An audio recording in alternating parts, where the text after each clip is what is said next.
बिस्मिल्लाहिर्रहमानिर्रहीम। अस्सलाम वालेकुम दोस्तों, उम्मीद करता हूँ आप बिल्कुल ठीक ठाक होंगे। दोस्तों आज है 7 मई सन 2021 और दिन है जुमा का। आप सबको हमारी तरफ से जुमा मुबारक हो। तो जैसे कि आप जानते हैं, ओमान सुप्रीम कमेटी के मुताबिक 8 मई से लेकर और 15 मई तक रात का लॉकडाउन है और दिन के वक्त कमर्शियल एक्टिविटीज़ बंद रहेंगी।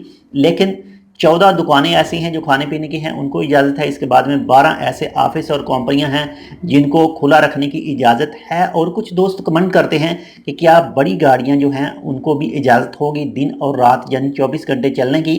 तो जी बिल्कुल, जिनकी गाड़ी 3 टन है या 3 टन से ऊपर है वो दिन के वक्त भी चल सकती हैं और रात के वक्त भी। इसके अलावा जितनी भी ट्रैफिक है, एयरपोर्ट जाने वाली आने वाली, सी पोर्ट पर जाने वाली आने वाली, उनको भी इजाज़त है। लेकिन उनके पास प्रूफ होना चाहिए कि वो वाकया ही एयरपोर्ट पर जा रहे हैं या फिर एयरपोर्ट से आ रहे हैं।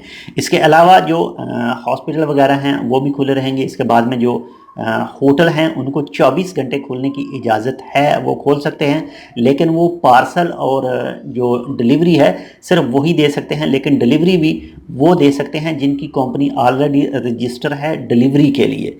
और जो आदमी डिलीवर करेगा उसके पास भी जो गाड़ी वगैरह होगी उसके ऊपर कंपनी का लोगो होना चाहिए। इसके अलावा जितने भी रूल बताए गए हैं ओमान सुप्रीम कमेटी की तरफ से, उनकी तमाम वीडियो आपको चैनल पर मिल जाएंगी। आप वीडियो सर्च करके देख सकते हैं।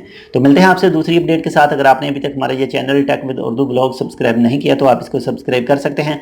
मजीद ऐसी ही अच्छी और मालूमाती वीडियोज़ के लिए मिलते हैं दूसरी अपडेट के साथ। तब तक के लिए अल्लाह हाफिज़।